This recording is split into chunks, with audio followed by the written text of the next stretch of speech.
नमस्कार दोस्तों, और स्वागत है आपका हमारी इस आत्ममंथन की यात्रा में। आज मैं आपसे एक कड़वा सवाल पूछना चाहता हूं। क्या आपने कभी सोचा है कि दुनिया में कुछ लोग इतनी आसानी से अमीर कैसे बन जाते हैं, और कुछ लोग जो दिन रात गधों की तरह मेहनत करते हैं, खून पसीना एक करते हैं, फिर भी उनकी जिंदगी गरीबी और उधारी में ही क्यों गुजर जाती है? क्या भगवान ने उनके साथ नाइंसाफी की है? क्या उनकी किस्मत खराब है, या फिर उनमें कोई ऐसी कमी है जिसे वे देख नहीं पा रहे?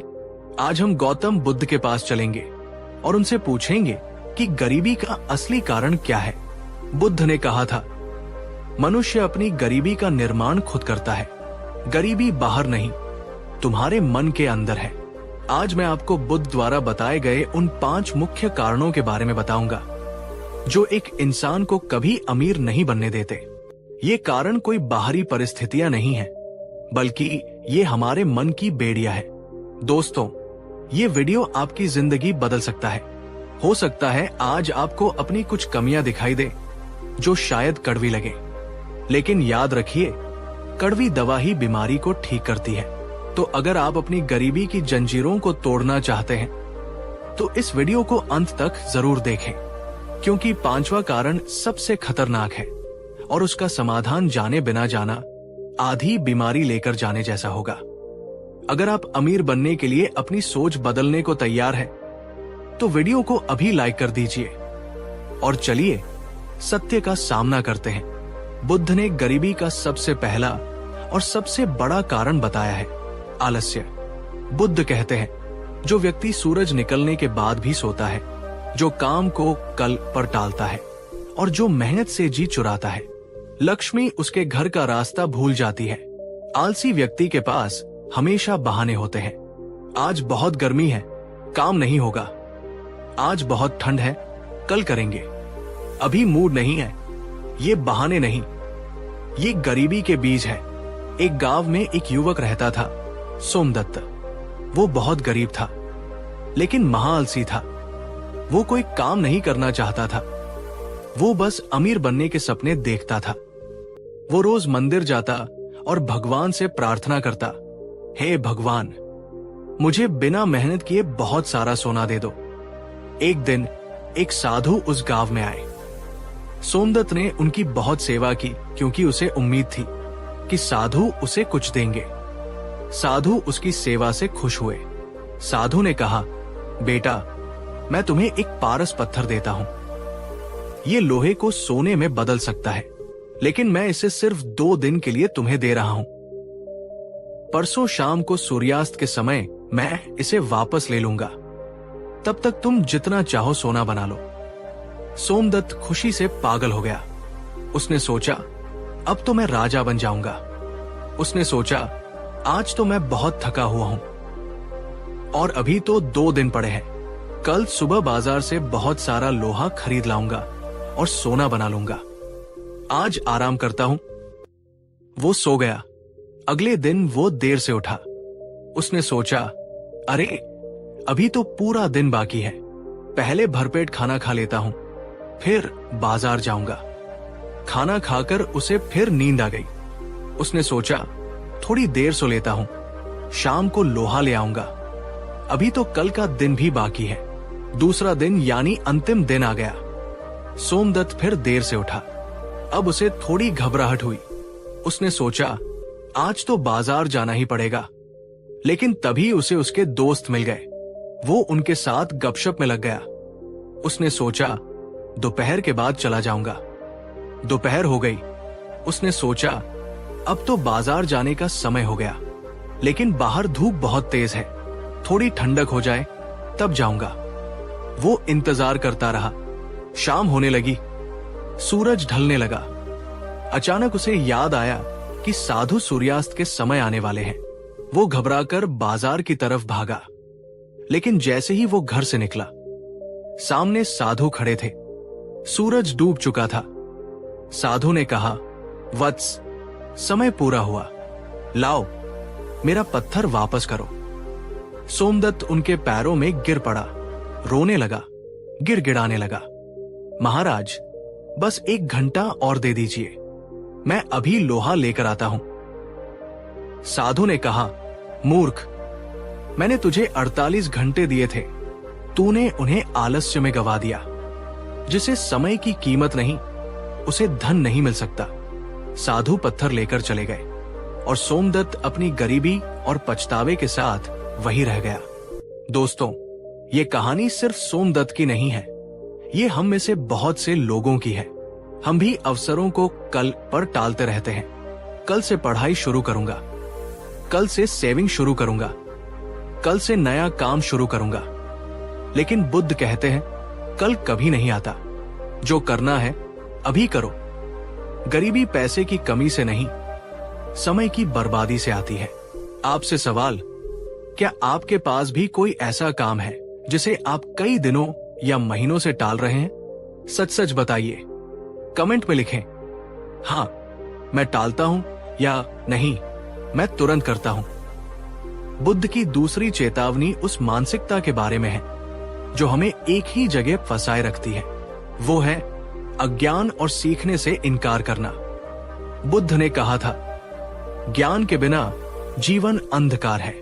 जो व्यक्ति अपनी बुद्धि को तेज नहीं करता, वो बैल की तरह है।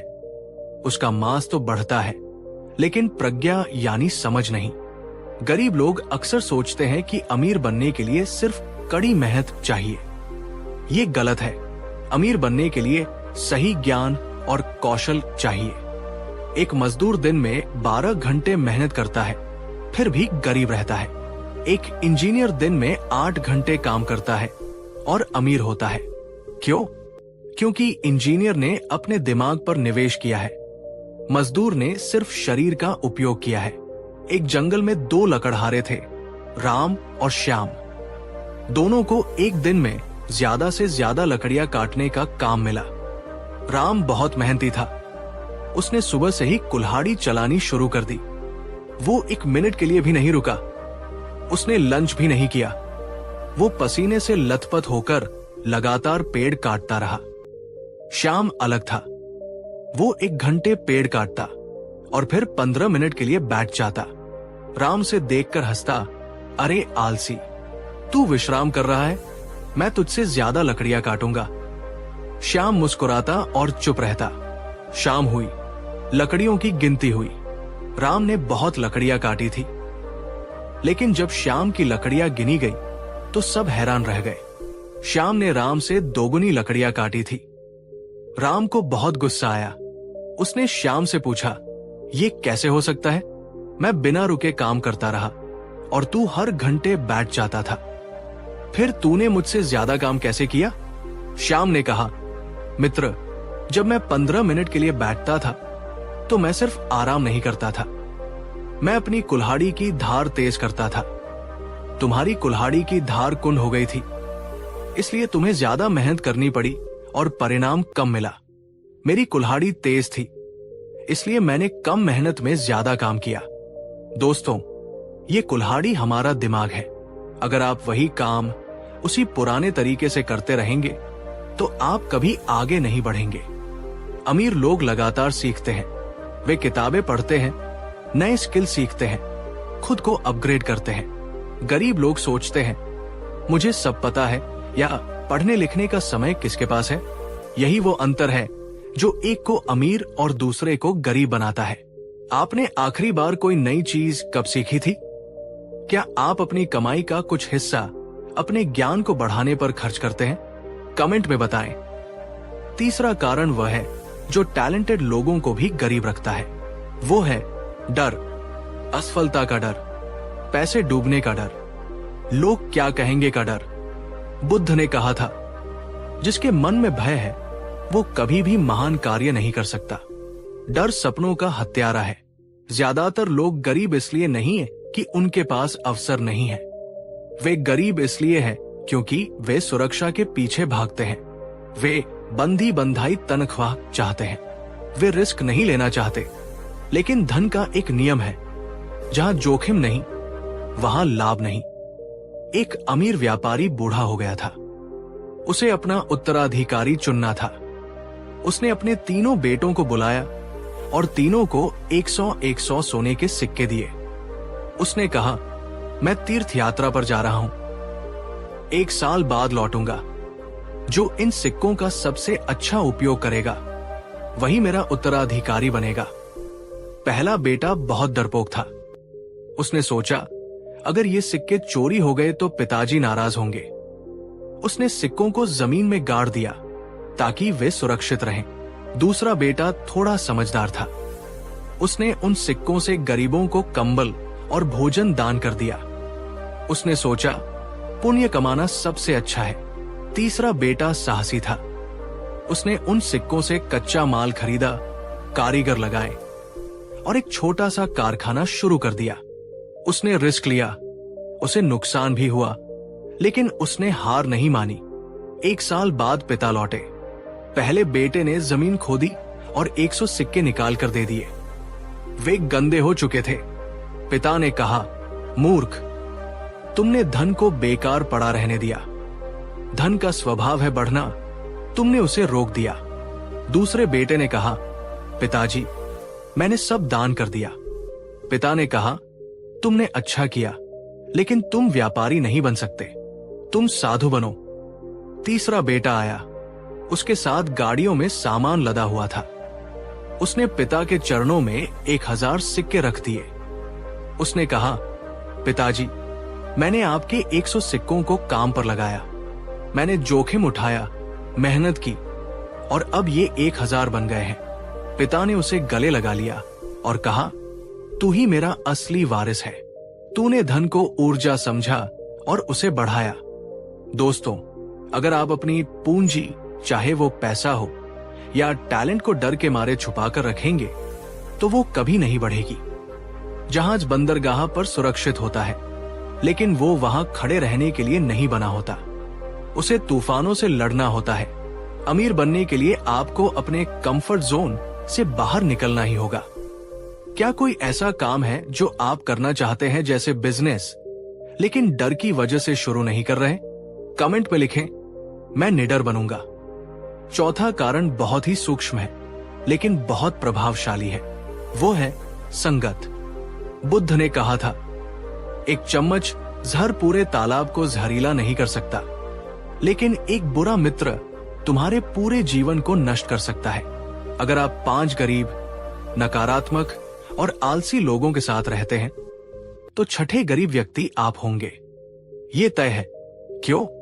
क्योंकि वे आपकी सोच को छोटा कर देंगे। वे कहेंगे, अरे, अमीर लोग चोर होते हैं, किस्मत में होगा तो मिल जाएगा, इतना उड़ मत, जमीन पर आ जाएगा। ये बातें धीरे धीरे आपके अवचेतन मन में बैठ जाती हैं और आप भी गरीबी को अपनी नियति मान लेते हैं। एक बार एक शिकारी ने 2 तोते पकड़े। एक तोता एक साधु के आश्रम के पास गिर गया। दूसरा तोता एक डाकू के घर के पास गिर गया। कुछ समय बाद एक राजा जंगल से गुजरा। वो डाकू के घर के पास से निकला तो तोते ने चिल्लाया, पकड़ो, मारो, इसे लूट लो, इसके पास बहुत माल है। राजा डर गया और आगे भागा। वो साधु के आश्रम के पास पहुंचा। वहां दूसरे तोते ने मीठी आवाज में कहा, आइए राजन, पधारिए, जल ग्रहण कीजिए, विश्राम कीजिए। राजा हैरान रह गया। एक ही प्रजाति के 2 तोते, लेकिन बोली में इतना अंतर। साधु ने समझाया, राजन, ये संगत का असर है। वह तोता डाकुओं की बात सुनता है, इसलिए वैसा बोलता है। ये तोता सत्संग सुनता है, इसलिए ऐसा बोलता है। दोस्तों, आप जिनके साथ उठते बैठते हैं, आप वैसे ही बन जाते हैं। अगर आपके दोस्त हमेशा गरीबी, बीमारी और शिकायतों की बातें करते हैं, तो उनसे दूर हो जाइए। ऐसे लोगों को दोस्त बनाइए जो आपसे ज्यादा सफल हैं, जो पॉजिटिव हैं, जो बड़े सपने देखते हैं। उनकी ऊर्जा आपको भी ऊपर खींच लेगी। आपके दोस्त आपको ऊपर उठाते हैं या नीचे खींचते हैं, ईमानदारी से सोचिए। और अब 5वां और सबसे खतरनाक कारण, व्यसन और बुरी आदतें। बुद्ध ने कहा था, जिस व्यक्ति के घड़े में छेद हो, वो चाहे समुद्र के बीच में भी खड़ा हो जाए, उसका घड़ा कभी नहीं भरेगा। आप कितना भी कमा लें, अगर आपके अंदर बुरी आदतें हैं, शराब, जुआ, नशा या फिजूल खर्ची, तो आप हमेशा गरीब ही रहेंगे। ये आदतें दीमक की तरह हैं। ये न सिर्फ धन को खाती है, बल्कि आपके शरीर, आपके दिमाग और आपके परिवार को भी खा जाती है। एक व्यक्ति बहुत कमाता था, लेकिन वो जुआ खेलता था। वो हमेशा कर्ज में डूबा रहता था। वो बुद्ध के पास आया और रोने लगा, भगवान, मैं बहुत कमाता हूं, लेकिन मेरे पास कुछ बचता नहीं। मेरे घर में क्लेश रहता है, मैं क्या करूं?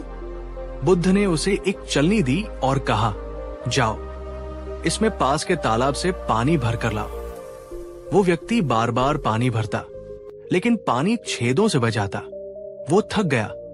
उसने कहा, भगवान, इसमें पानी नहीं रुक सकता। बुद्ध ने कहा, ठीक इसी तरह तुम्हारे जीवन की चलनी में जुए के छेद है। तुम चाहे कितनी भी मेहनत कर लो, तुम्हारी कमाई उन छेदों से बह जाएगी। जब तक तुम इन छेदों को बंद नहीं करोगे, यानी आदतों को नहीं छोड़ोगे, तब तक समृद्धि तुम्हारे पास नहीं ठहरेगी। दोस्तों, अपनी आदतों की जांच कीजिए।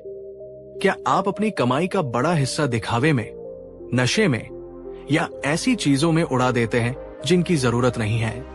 गरीबी आमदनी कम होने से नहीं आती, खर्चे और आदतें गलत होने से आती है। तो दोस्तों, आज हमने जाना कि इंसान गरीब क्यों रहता है। 1. आलस्य, काम को कल पर टालना। 2. अज्ञान, नया सीखने से बचना। 3. डर, जोखिम न लेना। 4. कुसंगत, नकारात्मक लोगों के साथ रहना।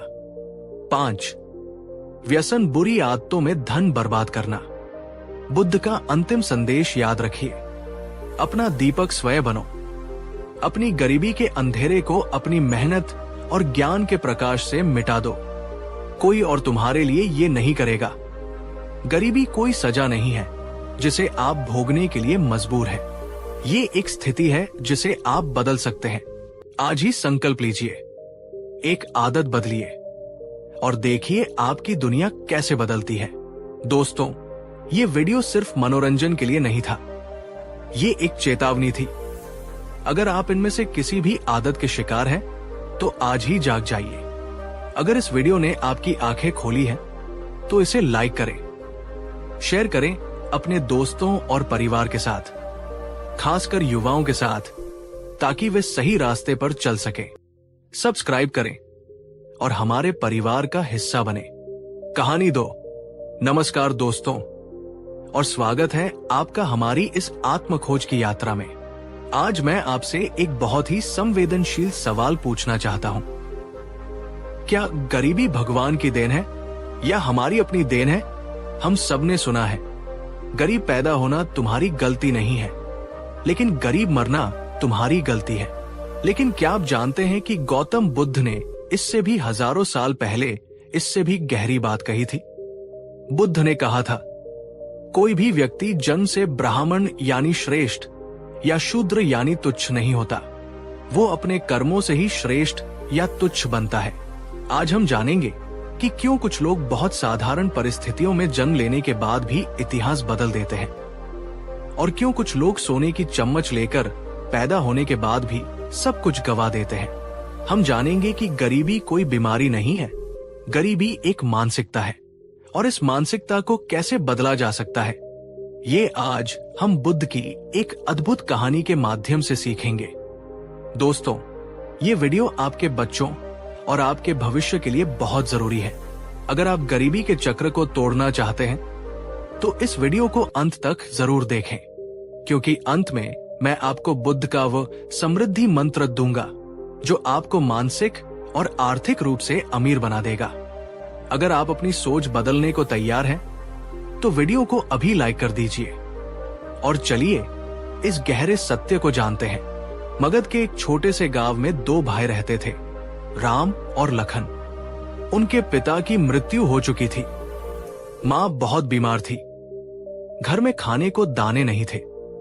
दोनों भाइयों की स्थिति एक जैसी थी, अत्यंत गरीब। लेकिन उनकी सोच में जमीन आसमान का फर्क था। लखन की सोच, लखन हमेशा अपनी किस्मत को कोसता था। वो कहता, हे भगवान, तूने मुझे गरीब घर में क्यों पैदा किया? मेरी किस्मत ही फूटी है। अमीर लोग तो चोर होते हैं।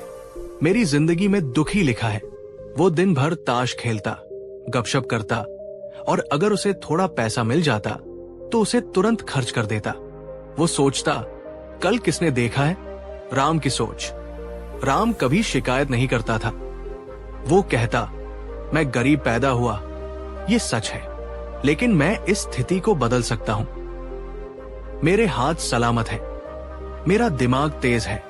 राम दिन में मजदूरी करता और रात को दिए की रोशनी में पढ़ाई करता या नया हुनर सीखता। वो अपनी कमाई का एक छोटा हिस्सा बचाता और उसे अपनी शिक्षा पर लगाता। एक दिन गांव में गौतम बुद्ध आए। लखन उनके पास गया और रोते हुए बोला, भगवान, मैं इतना गरीब क्यों हूं? क्या मेरे पिछले जन्मों के पाप है? बुद्ध ने मुस्कुराकर कहा, पुत्र, गरीबी का कारण अतीत में नहीं, तुम्हारे वर्तमान में है। बुद्ध ने दोनों भाइयों को एक परीक्षा दी। उन्होंने दोनों को मिट्टी के 2 घड़े दिए और कहा, इन घड़ों में नदी से पानी भरकर लाओ। जो सबसे पहले भरकर लाएगा, मैं उसे सफलता का रहस्य बताऊंगा। लखन ने घड़ा उठाया और देखा कि उसमें नीचे एक छोटा सा छेद है। वो चिल्लाया, महाराज, इसमें तो छेद है, इसमें पानी कैसे रुकेगा? आप मेरे साथ मजाक कर रहे हैं। मेरी तो किस्मत ही खराब है। उसने घड़ा फेंक दिया और जाकर पेड़ के नीचे सो गया। राम ने भी देखा कि घड़े में छेद है। उसने सोचा, बुद्ध ने दिया है तो कोई कारण होगा, मुझे हार नहीं माननी चाहिए।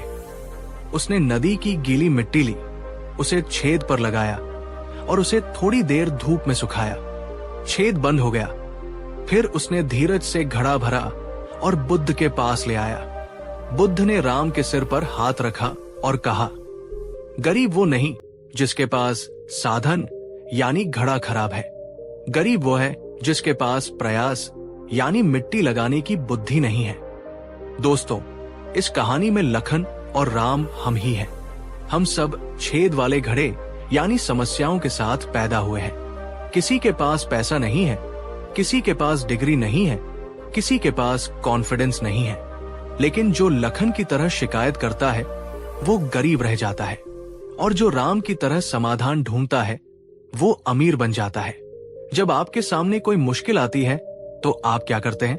1, शिकायत करते हैं। लखन 2, समाधान सोचते हैं। राम, कमेंट में सच बताएं, मैं राम बनूंगा या मैं लखन हूं? बुद्ध ने उस दिन एक बहुत गहरी बात समझाई। उन्होंने बताया कि इंसान गरीब पैदा नहीं होता, वो अपनी आदतों से गरीब बनता है। बुद्ध ने 3 मुख्य आदतें बताई जो अमीरी के रास्ते में दीवार बनकर खड़ी है। 1, प्रमाद। बुद्ध कहते हैं, जो व्यक्ति बाद में करूंगा कहता है, उसका बाद कभी नहीं आता। गरीब मानसिकता वाला व्यक्ति हमेशा आराम खोजता है। अमीर मानसिकता वाला व्यक्ति अवसर खोजता है। अगर आप सुबह देर तक सोते हैं, काम को टालते हैं और मेहनत से डरते हैं, तो आप गरीबी को निमंत्रण दे रहे हैं। 2, अविद्या। बुद्ध कहते हैं, सबसे बड़ा अंधकार अज्ञान है। लखन गरीब इसलिए था क्योंकि उसने छेद बंद करना नहीं सीखा। राम अमीर सफल इसलिए बना क्योंकि उसने अपनी बुद्धि का प्रयोग किया। जो लोग नया सीखने से कतराते हैं, जो किताबें नहीं पढ़ते, जो खुद को अपडेट नहीं करते, वे पीछे रह जाते हैं। 3, भय। बुद्ध कहते हैं, डर तुम्हें अपंग बना देता है। अगर मैं फेल हो गया तो, अगर लोग हंसे तो, ये डर इंसान को कोई भी नया काम शुरू करने से रोकता है और बिना जोखिम के कोई बड़ा लाभ नहीं मिलता। दोस्तों, जरा सोचिए, एक रिक्शा चलाने वाला दिन भर मेहनत करता है लेकिन गरीब रहता है। क्यों? क्योंकि वो सिर्फ शारीरिक मेहनत कर रहा है। आदत 1, वो नया कुछ सीख नहीं रहा। आदत 2, और वो कोई बड़ा रिस्क नहीं ले सकता। आदत 3, अमीरी सिर्फ पैसे से नहीं आती, सही दिशा में की गई मेहनत से आती है। इन तीनों में से कौन सी आदत आपको सबसे ज्यादा रोक रही है? आलस्य, अज्ञान या डर? कमेंट में लिखें। बुद्ध ने एक और बहुत महत्वपूर्ण बात बताई, मानसिकता का खेल। गरीब मानसिकता हमेशा कमी पर ध्यान देती है। मेरे पास पैसा नहीं है, सरकार खराब है, महंगाई बहुत है। जब आप कमी पर ध्यान देते हैं तो आपका दिमाग और ज्यादा कमियां ढूंढने लगता है। आप डिप्रेशन में चले जाते हैं और कोई एक्शन नहीं लेते। अमीर मानसिकता हमेशा प्रचुरता पर ध्यान देती है। मेरे पास अवसर है, मैं स्वस्थ हूं, मैं सीख सकता हूं। जब आप संभावनाओं पर ध्यान देते हैं तो आपका दिमाग रास्ते खोजने लगता है। एक सेठ था, करोड़ीमल। वो बहुत अमीर था, लेकिन उसकी सोच बहुत गरीब थी। वो फटे कपड़े पहनता, सड़ा हुआ खाना खाता और किसी को एक पैसा नहीं देता। उसे हमेशा डर रहता कि मेरा पैसा खत्म हो जाएगा। एक दिन वो बुद्ध के पास गया और बोला, भगवान, मुझे डर लगता है कि मैं गरीब न हो जाऊं। बुद्ध ने उससे पूछा, सेठ, तुम्हारे पास कितना धन है? सेठ ने कहा, 7 पीढ़ियों के लिए काफी है। बुद्ध ने कहा, लेकिन तुम उसका उपयोग नहीं कर रहे हो, न खुद के लिए न दूसरों के लिए। तो फिर तुम में और उस भिखारी में क्या फर्क है जिसके पास सच में कुछ नहीं है? बुद्ध ने कहा, जिस धन का भोग या दान न किया जाए वो धन मिट्टी के समान है। तुम अमीर होकर भी गरीब हो क्योंकि तुम्हारा मन कमी से भरा है। दोस्तों, अमीरी बैंक बैलेंस में नहीं, दिल की रईसी में है। अगर आपके पास करोड़ों है लेकिन आप डर और कंजूसी में जी रहे हैं तो आप गरीब हैं। और अगर आपके पास कम है लेकिन आप दिल खोलकर जीते हैं और बांटते हैं तो आप अमीर हैं। तो अब सवाल है, अगर हम गरीब मानसिकता में फंसे हैं तो बाहर कैसे निकले? बुद्ध ने इसके लिए 4 व्यावहारिक कदम बताए। 1. सम्यक संकल्प। सबसे पहले तय करो कि तुम्हें अमीर क्यों बनना है। सिर्फ भोग विलास के लिए नहीं। संकल्प लो, मैं अमीर बनूंगा ताकि मैं अपने परिवार को सुख दे सकूं और समाज की सेवा कर सकूं। जब उद्देश्य नेक होता है तो ऊर्जा बढ़ जाती है। 2. सम्यक कर्म। बैठे बैठे सपने मत देखो, काम करो। शॉर्टकट, चोरी, जुआ मत ढूंढो, मेहनत का रास्ता चुनो। बुद्ध कहते हैं, पसीने की स्याही से ही किस्मत की किताब लिखी जाती है। 3. सम्यक ज्ञान। अपने हुनर को निखारो। राम ने मिट्टी लगाना सीखा, इसलिए वो सफल हुआ। आज के जमाने में नई तकनीक सीखो, किताबें पढ़ो, सफल लोगों की संगत में रहो। 4. सम्यक दान। ये सबसे जादुई सूत्र है।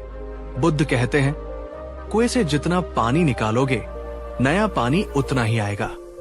अपनी कमाई का एक हिस्सा, चाहे छोटा ही हो, दान करो। ये ब्रह्मांड को संकेत देता है कि मेरे पास पर्याप्त है और ब्रह्मांड आपको और देता है। दोस्तों, ये कोई रॉकेट साइंस नहीं है। अगर आप आज से सीखना शुरू कर दें, मेहनत करना शुरू कर दें और देने की आदत डाल लें, तो दुनिया की कोई ताकत आपको गरीब नहीं रख सकती। क्या आप आज से अपनी कमाई का 1% या 2% दान करने का संकल्प ले सकते हैं? कमेंट में लिखें, मैं दानी बनूंगा। कहानी के अंत में राम अपनी मेहनत और बुद्धि से नगर का सबसे बड़ा व्यापारी बन गया। उसने कई लोगों को रोजगार दिया। लखन अब भी उसी पेड़ के नीचे ताश खेलता था और किस्मत को कोसता था। जब लखन ने राम को रथ में जाते देखा तो उसने कहा, इसकी किस्मत अच्छी थी। राम ने सुना, रथ रोका और कहा, भाई, किस्मत नहीं, मैंने छेद बंद किया था, तुमने नहीं। फर्क सिर्फ कोशिश का है। बुद्ध का अंतिम संदेश, तुम अपने दीपक स्वयं बनो। किसी मसीहा का इंतजार मत करो जो आकर तुम्हारी गरीबी मिटाएगा।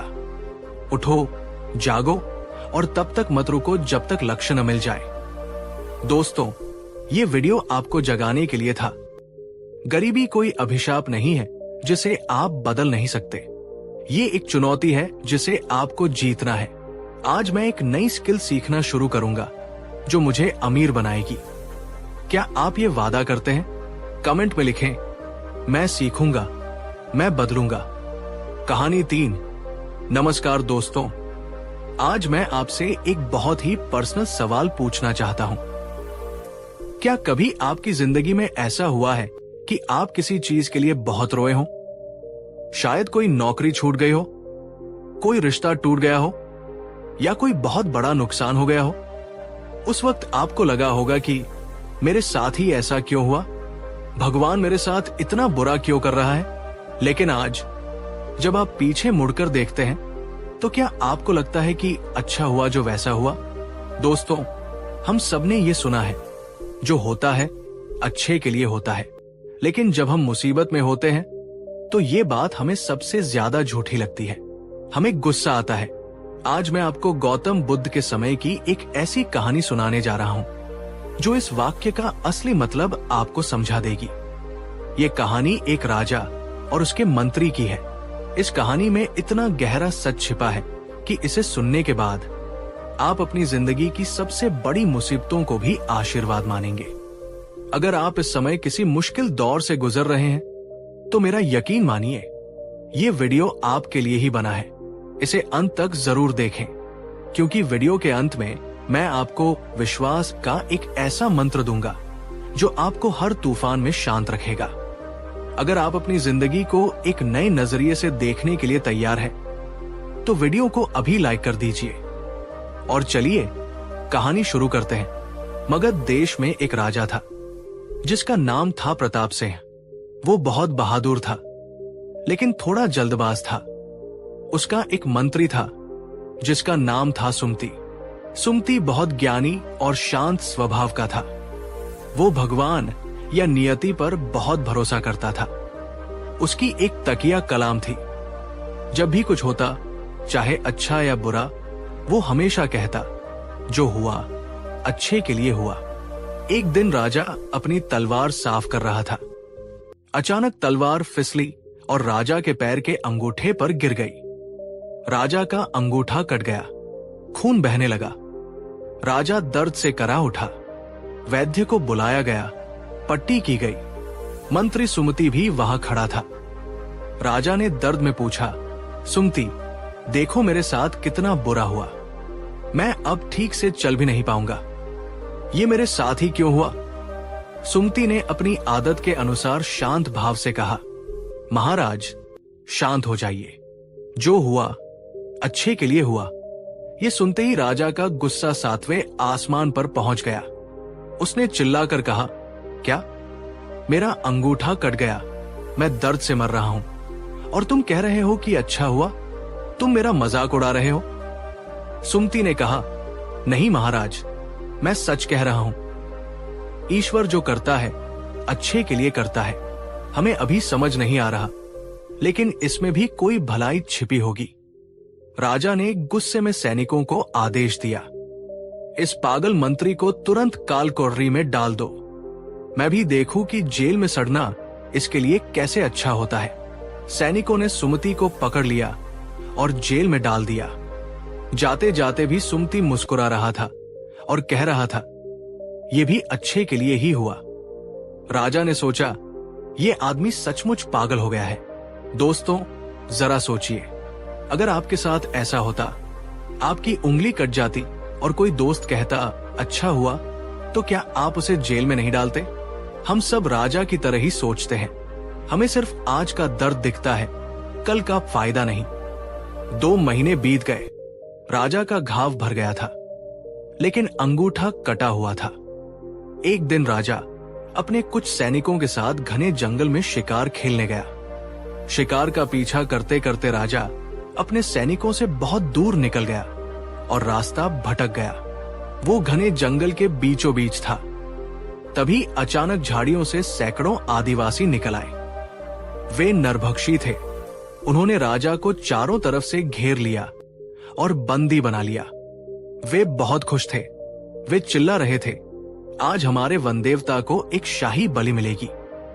वे राजा को अपने कबीले के मुखिया के पास ले गए।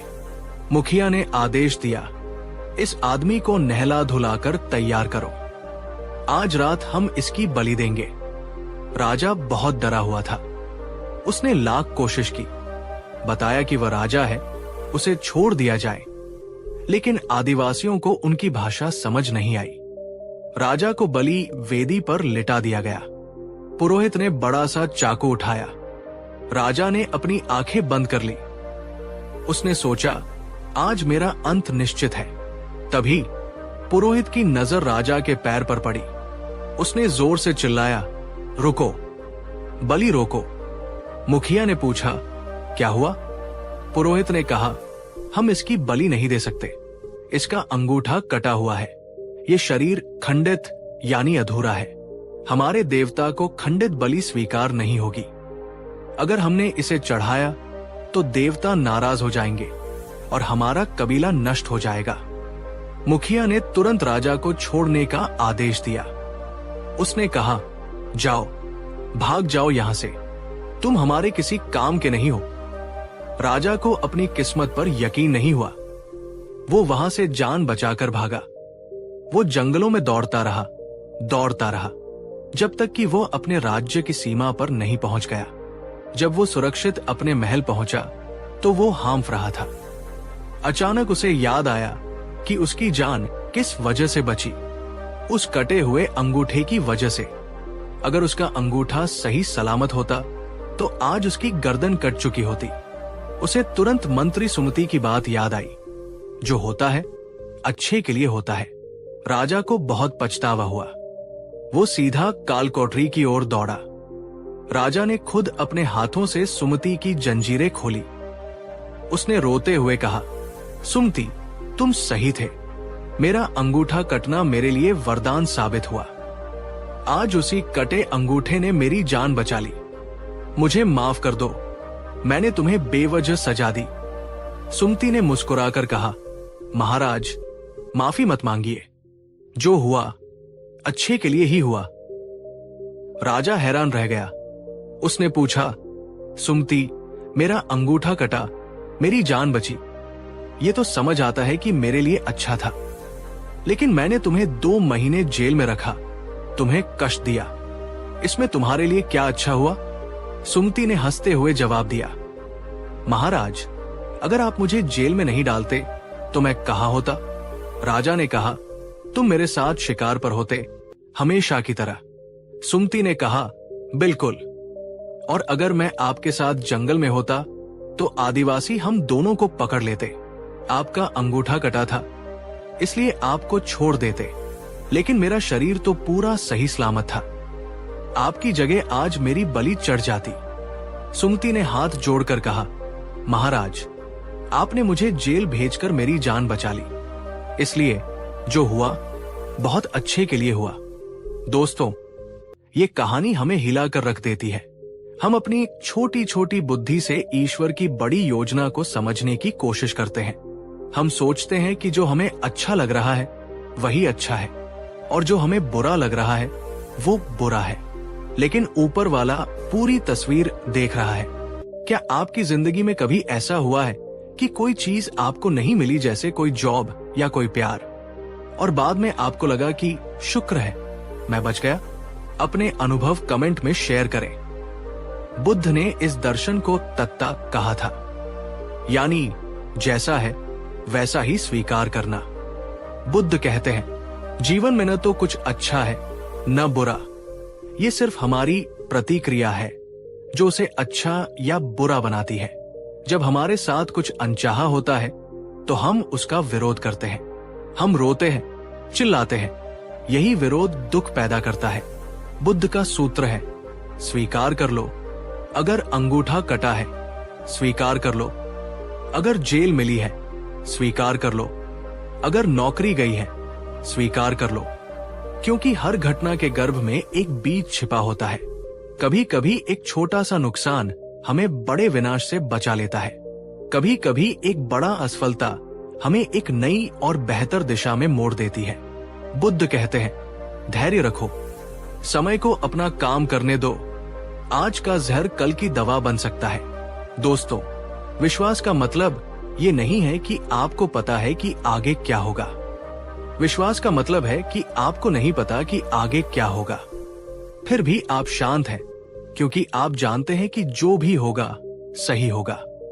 तो दोस्तों, आज से हम अपनी जिंदगी को देखने का नजरिया बदलते हैं। जब भी आपके साथ कुछ बुरा हो तो रोने की बजाय एक पल रुके, लंबी सांस ले और खुद से कहें, शायद इसमें भी कुछ अच्छा छिपा है जो मुझे अभी नहीं दिख रहा। ये एक विचार आपके मन के बोझ को तुरंत हल्का कर देगा। ये आपको शिकायत से निकालकर कृतज्ञता में ले आएगा। याद रखिए, वो शक्ति जिसने आपको पैदा किया है वो आपसे नफरत नहीं करती। वो आपको सजा नहीं दे रही, वो आपको तैयार कर रही है। जैसे सोना आग में तपकर ही कुंदन बनता है, वैसे ही आप मुसीबतों से गुजर कर ही निखरते हैं। दोस्तों, ये कहानी सिर्फ एक कहानी नहीं, एक जीवन मंत्र है। उम्मीद है कि आज के बाद आप अपनी मुसीबतों से डरेंगे नहीं, बल्कि उनका स्वागत करेंगे। क्या आप वादा करते हैं कि अगली बार जब कुछ गलत होगा तो आप क्यों पूछने की बजाय विश्वास रखेंगे? कमेंट में लिखें, जो होता है अच्छे के लिए होता है। अगर इस कहानी ने आपको हिम्मत दी तो इसे लाइक करें। इस वीडियो को उस दोस्त या रिश्तेदार के साथ शेयर करें जो इस समय बुरे वक्त से गुजर रहा है। ये वीडियो उसे नई उम्मीद दे सकता है। तब तक के लिए भरोसा रखें, मुस्कुराते रहें। नमो बुद्धाय। कहानी 4। नमस्कार दोस्तों, और स्वागत है आपका हमारी इस ज्ञान यात्रा में। आज मैं आपसे एक कड़वा सवाल पूछना चाहता हूं। आप अपने आसपास देखिए, कुछ लोग बहुत कम मेहनत करके भी बहुत अमीर और सफल हो जाते हैं।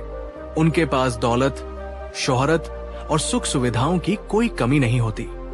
और कुछ लोग जो दिन रात कोल्हू के बैल की तरह काम करते हैं, पसीना बहाते हैं, ईमानदारी से जीते हैं, फिर भी उनकी जिंदगी गरीबी, उधारी और तंगी में ही बीत जाती है।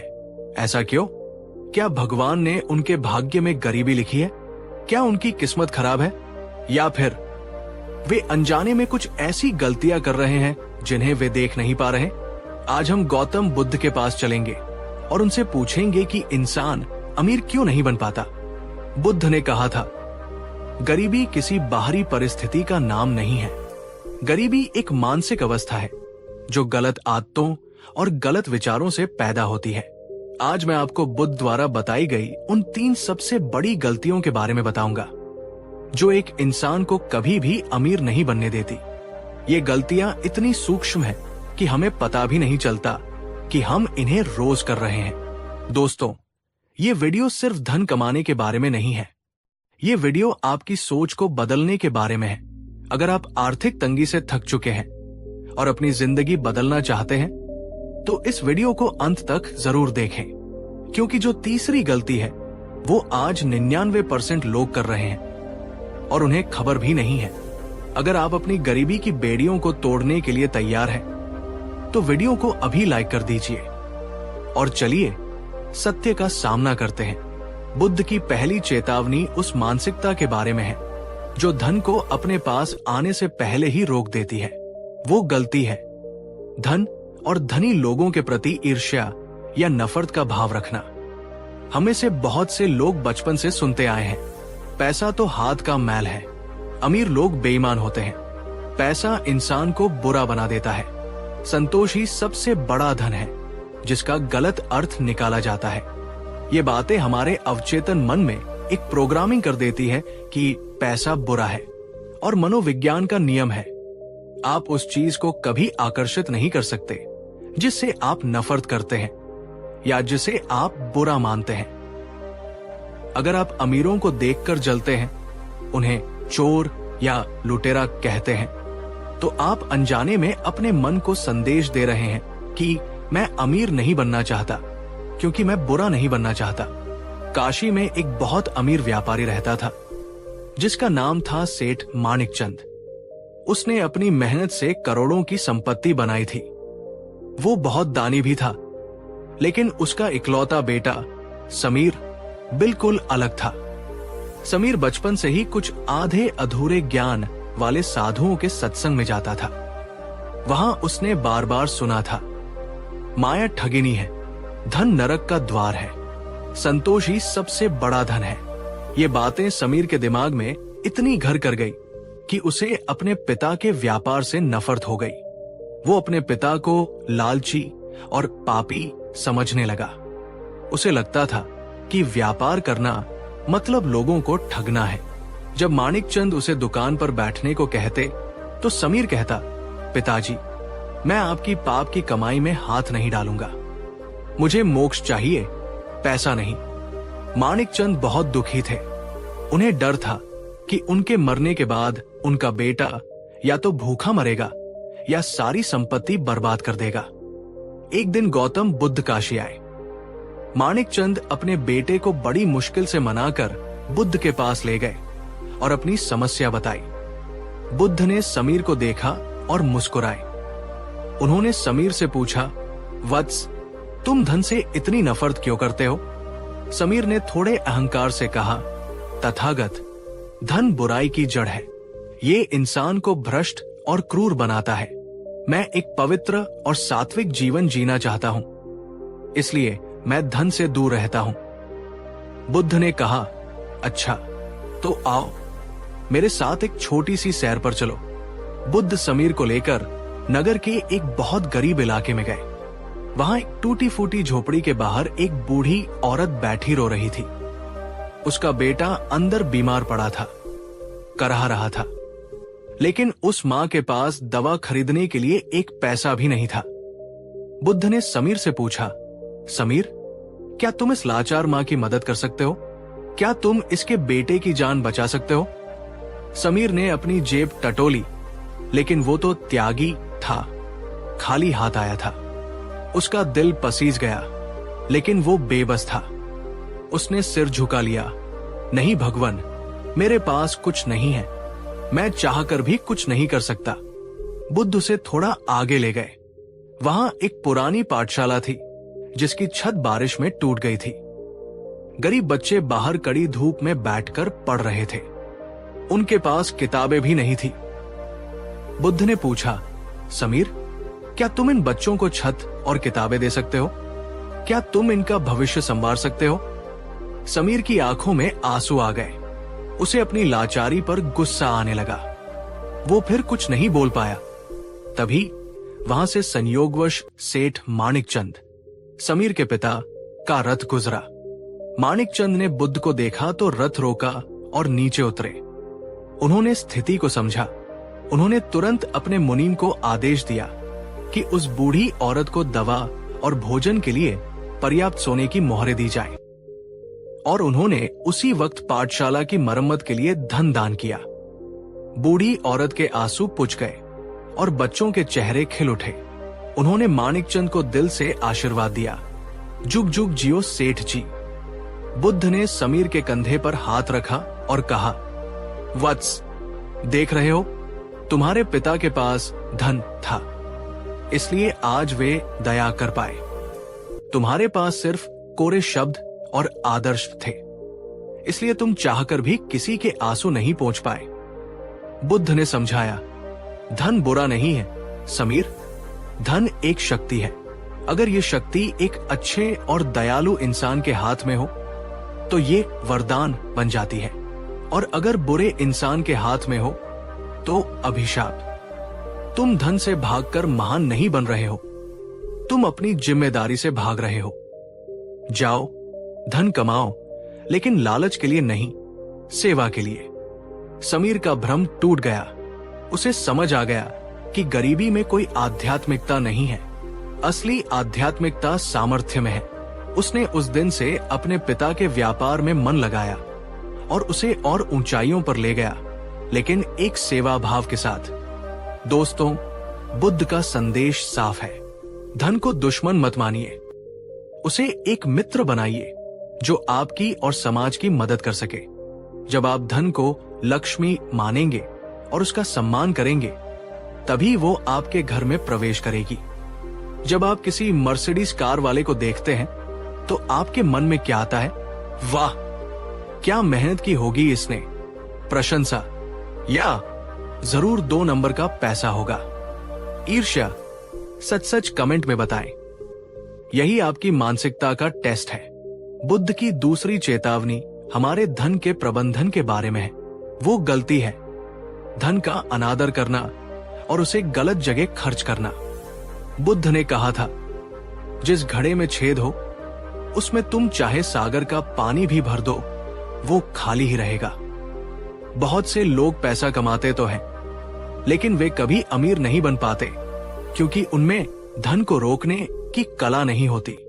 वे दो तरह की गलतियां करते हैं। एक, अपव्यय दिखावे में खर्च करना, नशा करना, जुआ खेलना। दो, कुपात्र को दान, ऐसे लोगों की मदद करना जो उस मदद के लायक नहीं है या जो उस मदद का दुरुपयोग करेंगे। एक सेठ था, धनराज। वो बहुत दयालु था। वो मानता था कि दान देने से पुण्य मिलता है। उसके घर के बाहर एक भिखारी रोज आता था। वो हट्टा कट्टा और जवान था, लेकिन कामचोर था। सेठ उसे रोज सोने का एक सिक्का देता था। भिखारी वो सिक्का लेकर जुए के अड्डे पर जाता, शराब पीता और जुआ खेलता। सेठ के मुनीम ने उसे समझाया, सेठ जी, आप इसे पैसा देकर इसकी मदद नहीं कर रहे, इसे बर्बाद कर रहे हैं। ये आपके पैसे से पाप कर रहा है। सेठ ने कहा, मेरा काम देना है, उसका काम जो चाहे वो करना है। धीरे धीरे सेठ का व्यापार मंदा पड़ गया। उसके पास पैसे कम हो गए।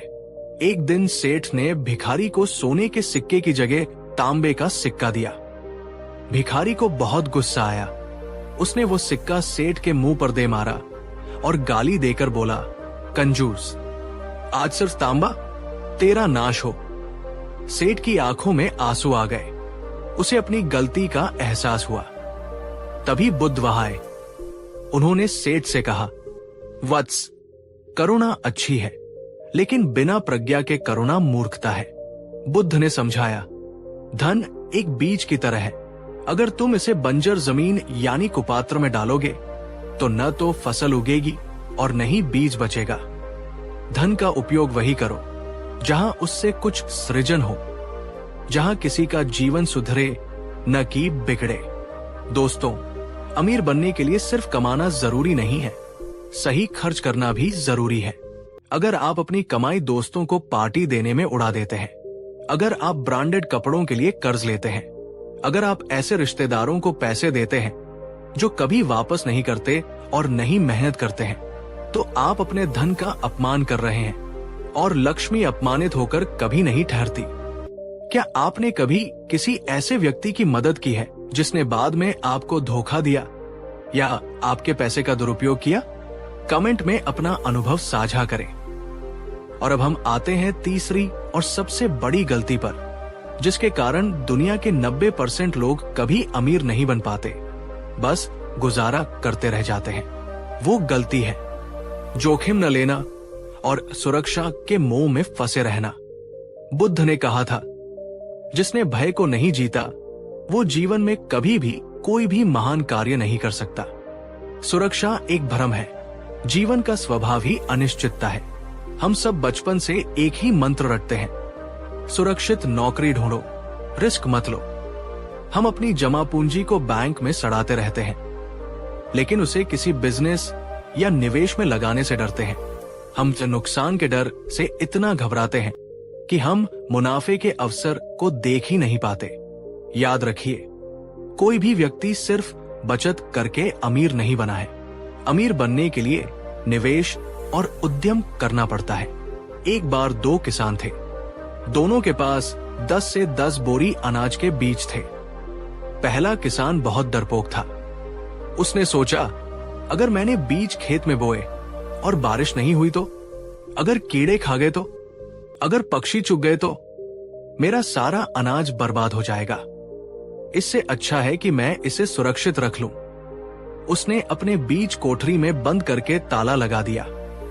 दूसरा किसान साहसी था। उसने सोचा, हाँ, खतरा तो है, सूखा पड़ सकता है, बाढ़ आ सकती है, लेकिन अगर मैंने बोया ही नहीं तो फसल उगने का तो कोई चांस ही नहीं है। रिस्क लेना ही पड़ेगा। उसने अपने सारे बीज खेत में बिखेर दिए। कुछ महीने बीते। पहले किसान के बीज कोठरी में पड़े पड़े सड़ गए। चूहों ने उन्हें खा लिया। उसके पास अब कुछ नहीं बचा था। वो गरीब हो गया। दूसरे किसान के खेत में लहलहाती फसल उगी। 10 बोरी बीज से उसे 1,000 बोरी अनाज मिला। वो अमीर बन गया। बुद्ध ने अपने शिष्यों को ये उदाहरण देते हुए कहा, धन भी उन बीजों की तरह है। अगर तुम इसे अपनी मुट्ठी में भींच कर रखोगे यानी सुरक्षा के नाम पर, तो ये सड़ेगा और कम होगा। लेकिन अगर तुम इसे सही जगह पर बोओगे यानी जोखिम उठाओगे, तो ये 1000 गुना होकर लौटेगा। दोस्तों, ये कहानी आपकी है। आपकी नौकरी वो कोठरी है जहां आप सुरक्षित महसूस करते हैं, लेकिन जहां आपके अमीर बनने की संभावना सीमित है। बिजनेस या इन्वेस्टमेंट वो खेत है जहां जोखिम है, लेकिन जहां असीमित संभावनाएं हैं। मैं ये नहीं कह रहा कि आप आज ही नौकरी छोड़ दें, लेकिन मैं ये कह रहा हूं कि अगर आप अमीर बनना चाहते हैं तो आपको कैलकुलेटेड रिस्क लेना सीखना होगा। डर के उस पार ही खजाना है। क्या आपके पास कोई ऐसा आइडिया है जिस पर आप काम करना चाहते हैं, लेकिन फेल होने के डर से रुके हुए हैं? कमेंट में लिखें, मैं रिस्क लूंगा। तो दोस्तों, अगर हमें अमीर बनना है तो हमें क्या करना चाहिए? बुद्ध ने सम्यक आजीविका का सिद्धांत दिया। इसके 3 प्रमुख स्तंभ हैं। 1, पैसा कमाओ, लेकिन किसी को धोखा देकर नहीं। बुद्ध कहते हैं, पाप की कमाई कभी नहीं पचती, वो बीमारियों और मुकदमों में निकल जाती है। ईमानदारी से कमाया गया धन ही फलता फूलता है और शांति देता है। 2, आलस्य छोड़ो। बुद्ध कहते हैं, उत्थान लो। बैठे बैठे सपने देखने से कुछ नहीं होगा। काम शुरू करो, छोटे स्तर से ही सही, लेकिन शुरुआत करो। 3, पैसा कैसे काम करता है इसे समझो, अपने कौशल को बढ़ाओ, फाइनेंशियल एजुकेशन लो। बुद्ध कहते हैं, अज्ञानी व्यक्ति के पास से लक्ष्मी वैसे ही चली जाती है जैसे टूटे हुए घड़े से पानी। तो दोस्तों, आज हमने जाना कि इंसान अमीर क्यों नहीं बन पाता। 1, पहली गलती धन से नफरत करना। समाधान धन को शक्ति मानो, दुश्मन नहीं। सेवा भाव से कमाओ। 2, दूसरी गलती धन का अपव्यय और कुपात्र को दान। समाधान पैसे की कद्र करें, उसे सही जगह खर्च करें और निवेश करें। 3, तीसरी गलती जोखिम न लेना। समाधान बीज को कोठरी में न सड़ाए, उसे खेत में बोए। रिस्क ले, क्योंकि वही विकास का रास्ता है। बुद्ध का अंतिम संदेश याद रखिए, अप दीपो भव, अपने दीपक स्वयं बनो। अपनी गरीबी के अंधेरे को अपनी मेहनत और बुद्धि के प्रकाश से मिटा दो। कोई मसीहा आकर तुम्हें अमीर नहीं बनाएगा, तुम्हें खुद ही प्रयास करना होगा। दोस्तों, ये वीडियो आपके जीवन में आर्थिक क्रांति लाने का एक प्रयास था। कहानी 4। नमस्कार दोस्तों, और स्वागत है आपका हमारी इस आत्म खोज की यात्रा में। आज हम एक ऐसे विषय पर बात करने जा रहे हैं जो हमारे जीवन की नींव से जुड़ा है। हमारा घर, हमारा परिवार। हम सब मेहनत करते हैं, पैसा कमाते हैं, सफलता चाहते हैं, लेकिन क्या आपने कभी सोचा है कि कुछ घरों में बरकत क्यों नहीं होती? पैसा आता तो है, लेकिन पानी की तरह बह जाता है। घर के सदस्य एक दूसरे से खुश नहीं रहते। हमेशा एक तनाव, एक कमी, एक संघर्ष का माहौल बना रहता है। हम दोष देते हैं अपनी किस्मत को, अपनी नौकरी को या सरकार को, लेकिन हम कभी अपने घर के अंदर नहीं झांकते। आज से 2500 साल पहले गौतम बुद्ध ने एक बहुत ही गहरी और चौंकाने वाली बात कही थी। उन्होंने कहा था, किसी भी परिवार की गरीबी या अमीरी उसकी तिजोरी में नहीं, बल्कि उस घर के लोगों की आदतों में बसती है। आज मैं आपके साथ बुद्ध द्वारा बताई गई उन 5 विनाशकारी आदतों पर बात करूंगा, जिन्हें अगर किसी घर में अपनाया जाता है तो उस घर में लक्ष्मी कभी स्थायी रूप से निवास नहीं कर सकती। उस घर में गरीबी और कलह का आना निश्चित है। दोस्तों, ये वीडियो सिर्फ एक कहानी नहीं है, ये आपके घर का आईना है। इस वीडियो को अपने पूरे परिवार के साथ बैठकर देखिएगा और पूरी ईमानदारी से विश्लेषण कीजिएगा कि कहीं इनमें से कोई आदत आपके घर में तो नहीं है। इस वीडियो को अंत तक जरूर देखें, क्योंकि 5वीं और अंतिम आदत आज के हर घर की सबसे बड़ी समस्या है। और अंत में मैं आपको बुद्ध का वो एक सूत्र बताऊंगा जो किसी भी घर को स्वर्ग बना सकता है। अगर आप अपने घर को एक सुखी और समृद्ध स्थान बनाना चाहते हैं तो इस वीडियो को अभी लाइक कर दीजिए। और चलिए अपने घर की नींव को समझने की कोशिश करते हैं। बुद्ध की सूची में पहली और सबसे घातक आदत है घर के सदस्यों का आपस में लड़ना झगड़ना यानी कलह। बुद्ध ने कहा था, जिस घर में शांति नहीं होती उस घर में लक्ष्मी एक पल भी नहीं ठहरती।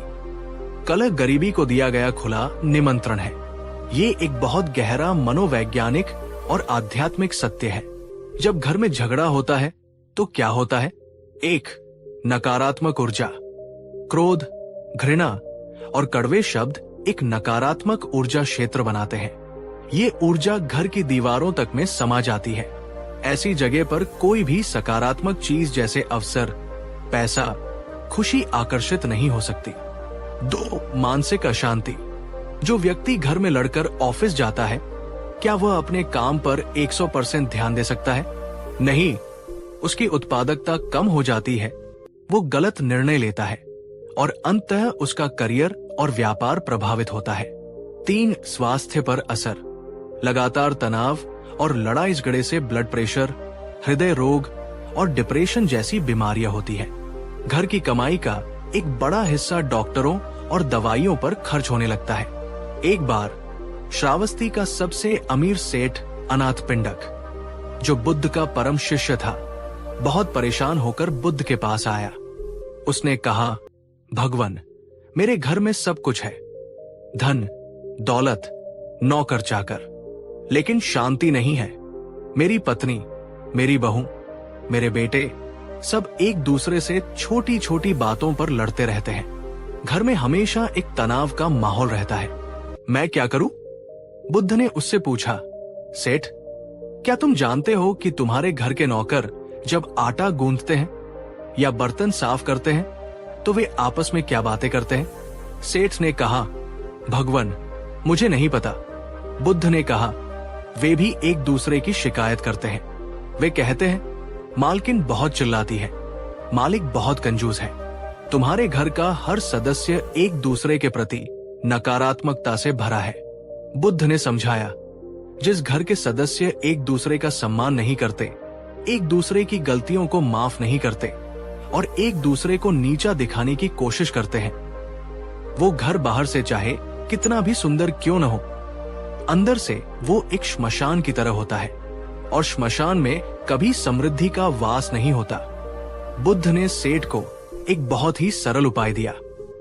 सेठ, आज घर जाकर कुछ मत कहना, बस अपने परिवार के हर सदस्य को, यहां तक कि अपने नौकरों को भी बिना किसी कारण के प्रेम से मुस्कुराकर देखना, उनके कामों की सराहना करना।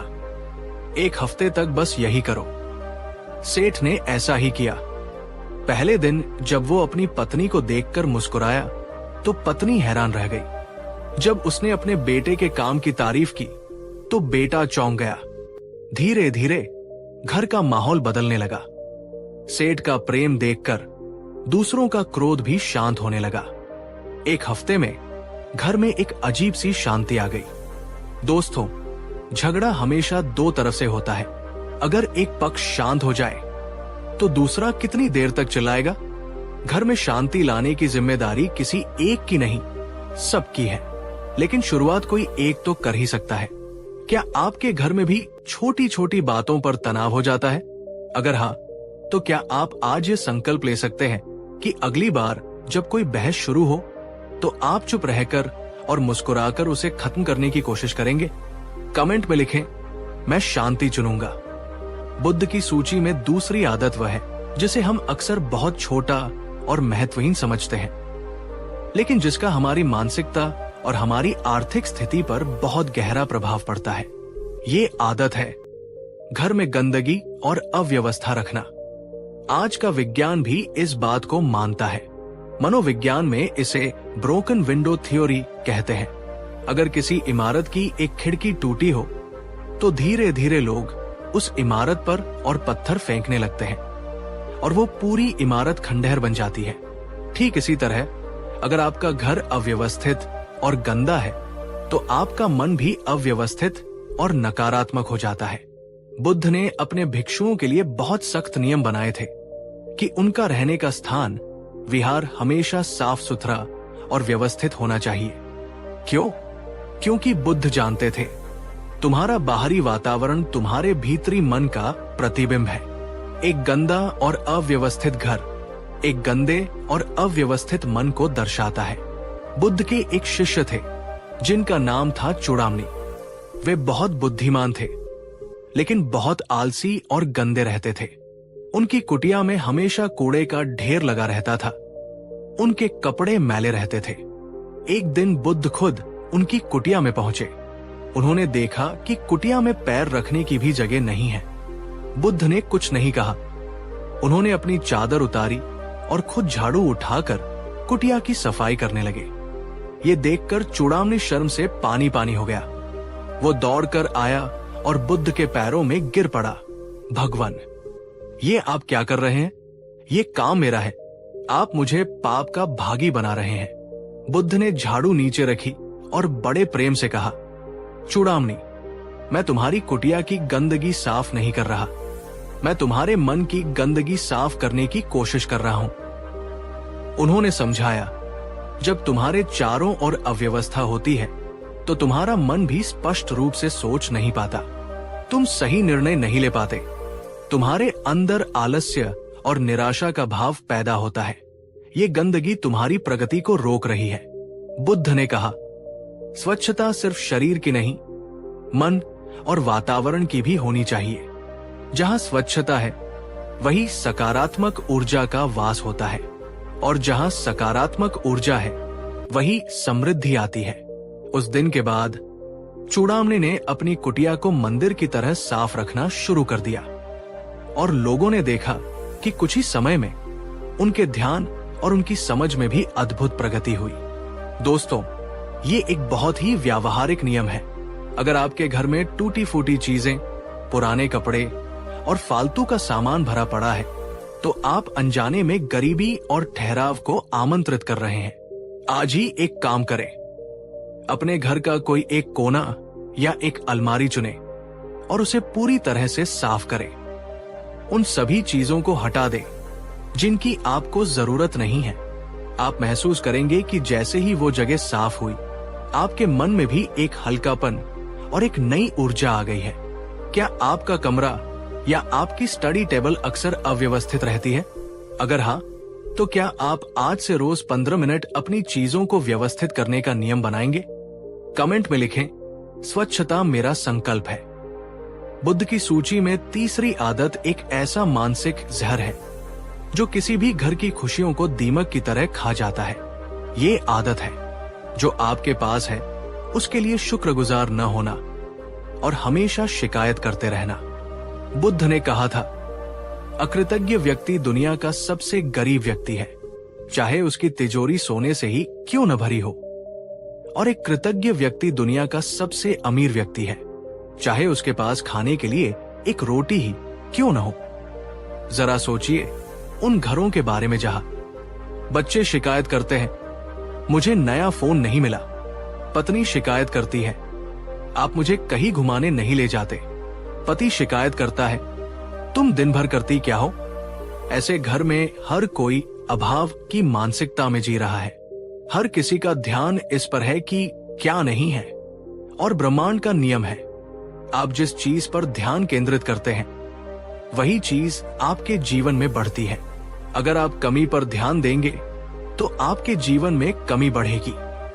एक गांव में 2 भाई रहते थे। दोनों बहुत गरीब थे। एक दिन गांव में एक संत आए। पहला भाई संत के पास गया और शिकायत करने लगा, महाराज, भगवान बहुत अन्यायी है। उसने मुझे कुछ नहीं दिया, न अच्छा घर न अच्छा भोजन। मैं क्या करूं? संत ने उसे एक मंत्र दिया और कहा, इसका जाप करो, सब ठीक हो जाएगा। दूसरा भाई संत के पास गया। संत ने उससे पूछा, तुम्हारी क्या समस्या है? उसने मुस्कुराकर कहा, समस्या? कोई समस्या नहीं है महाराज, मैं भगवान का बहुत आभारी हूं। मेरे पास रहने के लिए एक झोपड़ी है, खाने के लिए सूखी रोटी है और काम करने के लिए स्वस्थ शरीर है। मैं तो बस आपका आशीर्वाद लेने आया हूं। संत ने उसे भी वही मंत्र दिया और कहा, इसका जाप करो। 1 साल बाद संत वापस आए। उन्होंने देखा कि पहला भाई जो शिकायत कर रहा था वो अभी भी उतना ही गरीब और दुखी था, लेकिन दूसरा भाई जो कृतज्ञ था उसने एक छोटा सा व्यापार शुरू कर लिया था और उसके घर में अब खुशहाली थी। पहले भाई ने संत से शिकायत की, आपने हम दोनों को एक ही मंत्र दिया, फिर उसके साथ अच्छा और मेरे साथ बुरा क्यों हुआ? संत ने कहा, पुत्र, मंत्र बीज की तरह होता है, उसे उगने के लिए उपजाऊ जमीन चाहिए। तुम्हारी जमीन यानी मन शिकायत और नकारात्मकता से बंजर थी, इसलिए मंत्र का बीज उग नहीं पाया। और तुम्हारे भाई की जमीन यानी मन कृतज्ञता और सकारात्मकता से उपजाऊ थी, इसलिए वहां समृद्धि की फसल उगाई। दोस्तों, कृतज्ञता वो जादुई चाबी है जो समृद्धि के हर दरवाजे को खोल सकती है। जिस घर में सुबह की शुरुआत हे भगवान आज फिर वही मुसीबत से होती है, वो घर कभी तरक्की नहीं कर सकता। और जिस घर में सुबह की शुरुआत हे भगवान एक और सुंदर दिन देने के लिए धन्यवाद से होती है, उस घर में गरीबी कभी आ ही नहीं सकती। क्या आप आज रात सोने से पहले अपने परिवार के साथ बैठकर सिर्फ 5 मिनट के लिए उन 3 चीजों पर बात कर सकते हैं जिनके लिए आप सब एक दूसरे के और जीवन के आभारी हैं? ये छोटा सा अभ्यास आपके घर का माहौल बदल सकता है। कमेंट में लिखें, मैं आभारी हूं। बुद्ध की चौथी चेतावनी उस आदत के बारे में है जो प्रतिभा और अवसरों दोनों को बर्बाद कर देती है। ये आदत है घर के सदस्यों में अनुशासन की कमी और आलस्य का होना। बुद्ध ने कहा था, आलसी व्यक्ति के लिए कोई भी मौसम अच्छा नहीं होता। वो कहता है, आज बहुत गर्मी है, काम नहीं करूंगा। आज बहुत सर्दी है, काम नहीं करूंगा। आज बारिश हो रही है, काम नहीं करूंगा। और इस तरह बहाने बनाते बनाते उसके हाथ से अवसर निकल जाते हैं और वो खाली हाथ रह जाता है। उन घरों के बारे में सोचिए जहां लोग सुबह देर तक सोते रहते हैं, कोई भी काम समय पर नहीं होता, पैसे का कोई हिसाब किताब नहीं है, जहां मन किया खर्च कर दिया। लोग घंटों तक टीवी या मोबाइल पर अपना समय बर्बाद करते हैं। ऐसे घर में कभी भी समृद्धि का निर्माण नहीं हो सकता। समृद्धि अनुशासन और निरंतर प्रयास की मांग करती है। एक बार बुद्ध ने देखा कि उनका एक भिक्षु दिन में भी सो रहा है। बुद्ध उसके पास गए और उसे जगाया। भिक्षु ने शर्मिंदा होकर कहा, भगवन, मुझे आलस्य बहुत आता है, मैं क्या करूं? बुद्ध ने उससे पूछा, क्या तुम्हें मृत्यु का भय है? भिक्षु ने कहा, हां भगवन। बुद्ध ने कहा, तो फिर तुम ऐसे कैसे सो सकते हो जैसे तुम अमर हो? क्या तुम नहीं जानते कि मृत्यु किसी भी क्षण आ सकती है और तुम्हारा ये कीमती मनुष्य जीवन व्यर्थ चला जाएगा? उन्होंने समझाया, आलस्य का सबसे बड़ा कारण है उद्देश्य की कमी। जिस व्यक्ति के जीवन में कोई बड़ा लक्ष्य नहीं होता, उसे सुबह बिस्तर से उठने का कोई कारण ही नहीं मिलता। लेकिन जिस व्यक्ति के पास एक जलता हुआ उद्देश्य होता है, उसे नींद भी नहीं आती। बुद्ध ने कहा, जागो, इससे पहले कि बहुत देर हो जाए। तुम्हारे पास सीमित समय और सीमित ऊर्जा है, इसे सोने और आलस्य में मत गवाओ। अपने हर क्षण का उपयोग खुद को और इस दुनिया को बेहतर बनाने में करो। दोस्तों, अनुशासन कोई सजा नहीं है, ये आत्मसम्मान का एक रूप है। जब आप अनुशासित होते हैं तो आप खुद को ये संदेश देते हैं कि मेरे लक्ष्य और मेरा समय कीमती है। जिस घर के बच्चे अनुशासित होते हैं वे पढ़ाई में आगे निकलते हैं। जिस घर के बड़े अनुशासित होते हैं वे अपने करियर में आगे बढ़ते हैं। अनुशासन ही सफलता की सीढ़ी है। आपके घर में अनुशासन का स्तर क्या है? 1 से 10 के पैमाने पर आप अपने परिवार को कितने नंबर देंगे? कमेंट में अपना स्कोर लिखें और सोचें कि इसे कैसे सुधारा जा सकता है। और अब हम आते हैं उस 5वीं और अंतिम आदत पर जिसे बुद्ध ने सबसे विनाशकारी कहा है। ये आदत है अनैतिक या गलत तरीकों से धन कमाना। बुद्ध ने गृहस्थों को अमीर बनने के लिए प्रोत्साहित किया, लेकिन उन्होंने एक बहुत बड़ी शर्त रखी थी। उन्होंने कहा था, वो धन जो झूठ बोलकर, धोखा देकर, चोरी करके या किसी को कष्ट पहुंचाकर कमाया जाता है, वो धन नहीं बल्कि आग का गोला है। वो आज नहीं तो कल तुम्हारे ही घर को जलाकर राख कर देगा। आज के समाज में ये आदत बहुत आम हो गई है। व्यापार में मिलावट करना, ऑफिस में रिश्वत लेना, दूसरों की जमीन हड़पना, झूठ बोलकर अपना माल बेचना। लोगों को लगता है कि वे होशियार हैं और वे पकड़े नहीं जाएंगे। लेकिन बुद्ध कहते हैं कि कर्म का नियम अटल है। गलत तरीके से कमाया गया धन अपने साथ 3 अभिशाप लेकर आता है। 1, भय, आपको हमेशा डर लगा रहता है कि कहीं मैं पकड़ा न जाऊं। आप शांति से सो नहीं सकते। 2, असंतोष, आपकी लालच कभी खत्म नहीं होती। आपको और ज्यादा चाहिए होता है। 3, विनाश व पैसा बीमारियों में, कौटक चहरी में या आपकी संतान को बर्बाद करने में निकल जाता है। वो कभी सुख नहीं देता। बुद्ध के गांव में एक कसाई रहता था। वो बहुत अमीर था। वो रोज सैकड़ों जानवरों को मारता और उनका मांस बेचता था। लोग उससे डरते थे, लेकिन मन ही मन उससे घृणा करते थे। एक दिन वो अचानक बीमार पड़ा। उसके शरीर में असहनीय पीड़ा होने लगी। वो ऐसे चिल्लाता था जैसे कोई उसे काट रहा हो। कोई भी वैद्य उसका इलाज नहीं कर पाया और अंत में वो तड़प तड़प कर मर गया। बुद्ध ने अपने शिष्यों को समझाया। उसने जीवन भर दूसरों को जो पीड़ा दी, वही पीड़ा अंत में उसे भोगनी पड़ी। ये कर्म का फल है, इससे कोई नहीं बच सकता। दोस्तों, शॉर्टकट हमेशा खतरनाक होते हैं। ईमानदारी का रास्ता शायद थोड़ा लंबा और मुश्किल हो, लेकिन मंजिल पर जो सुकून मिलता है वो अनमोल है। थोड़ा कम कमा लीजिए, लेकिन शांति से कमाइए। क्या आप मानते हैं कि ईमानदारी से कमाया गया 1 रुपया बेईमानी से कमाए गए 1000 रुपयों से बेहतर है? अगर हां, तो इस वीडियो को लाइक करके अपनी सहमति जताएं। तो दोस्तों, आज हमने उन 5 आदतों को जाना जो किसी भी घर में गरीबी को न्योता देती है। 1, कलह और अशांति। 2, गंदगी और अव्यवस्था। 3, शिकायत और अकृतज्ञता। 4, आलस्य और अनुशासनहीनता। 5, अनैतिक कमाई। अब वो अंतिम सूत्र जो बुद्ध ने दिया था, जो किसी भी घर को स्वर्ग बना सकता है, वो सूत्र है सम्यक आजीविका प्लस सम्यक प्रयास। इसका सरल भाषा में अर्थ है, ईमानदारी से कमाओ और उस कमाई को बढ़ाने के लिए अनुशासित होकर मेहनत करो। और इस सब के साथ अपने घर में प्रेम, शांति और कृतज्ञता का माहौल बनाए रखो। जिस घर में ये गुण आ जाते हैं, उस घर में लक्ष्मी को आने से कोई नहीं रोक सकता। दोस्तों, ये यात्रा सिर्फ एक वीडियो नहीं थी, ये एक आत्मविश्लेषण था। अपने घर को देखिए, अपने परिवार को देखिए और सबसे जरूरी, खुद को देखिए। इनमें से कौन सी आदत आपके घर की खुशियों में सेंध लगा रही है? उसे पहचानिए और उसे आज ही बदलने का संकल्प लीजिए। इन 5 आदतों में से कौन सी एक आदत को आप आज ही अपने घर से बाहर निकालने का वादा करते हैं? कमेंट में उस आदत का नंबर या नाम लिखिए। धन्यवाद। फिर मिलेंगे एक नई ज्ञान यात्रा के साथ।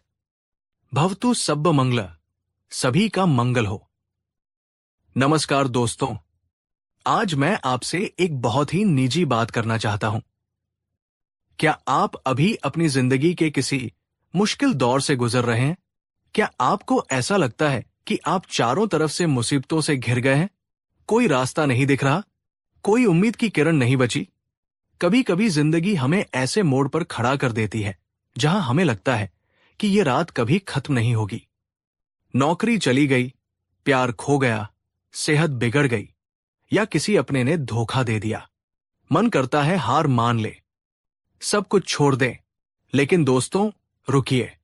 आज मैं आपको गौतम बुद्ध के समय की एक ऐसी कहानी सुनाने जा रहा हूं जो आपको ये विश्वास दिलाएगी कि ये अंत नहीं है।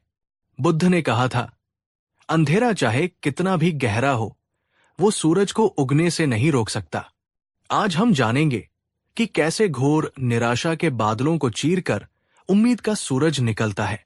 ये कहानी एक ऐसे व्यक्ति की है जिसने अपना सब कुछ खो दिया था, लेकिन फिर उसने बुद्ध की एक बात से अपनी जिंदगी को ऐसा पलटा कि दुनिया देखती रह गई। अगर आप भी हिम्मत हारने की कगार पर हैं, तो बस 10 मिनट के लिए इस वीडियो को देख लीजिए। ये वीडियो आपको फिर से खड़ा कर देगा। इसे अंत तक देखिएगा, क्योंकि अंत में बुद्ध का वो गुप्त मंत्र है जो आपको हर अंधेरे में राह दिखाएगा। अगर आप उम्मीद की लौ जलाने को तैयार हैं, तो वीडियो को अभी लाइक कर दीजिए। और चलिए इस कहानी में प्रवेश करते हैं। मगध देश में एक बहुत बड़ा व्यापारी राहत था। नाम था सुदामा। सुदामा के पास सब कुछ था, धन, दौलत, बड़ा परिवार, समाज में मान सम्मान। वो बहुत सुखी था। लेकिन वक्त का पहिया घुमा। अचानक एक रात उसके गोदाम में आग लग गई। उसका सारा माल जलकर खाक हो गया। उसी हफ्ते उसके व्यापारिक साझीदारों ने उसे धोखा दिया और उसका बचा खुचा पैसा लेकर भाग गए। सुदामा पर कर्ज का पहाड़ टूट पड़ा। उसका आलीशान घर बिक गया। उसके दोस्त जो उसकी दावतों में आते थे, अब उसे पहचानते भी नहीं थे। यहां तक कि उसकी पत्नी और बच्चों ने भी उसे ताने मारने शुरू कर दिए। सुदामा सड़क पर आ गया। वो भीख मांगने को मजबूर हो गया। उसे लगा कि अब जीने का कोई मतलब नहीं है। ये अंधेरा कभी नहीं छंटेगा। एक रात, अमावस्या की काली रात थी। सुदामा एक गहरी नदी के किनारे गया। उसने सोचा, इस नदी में कूदकर मैं अपने दुखों का अंत कर लूंगा। वो कूदने ही वाला था कि तभी उसे पीछे से एक शांत और गंभीर आवाज सुनाई दी। रुक जाओ मित्र, पानी बहुत गहरा है, लेकिन जीवन उससे भी गहरा है।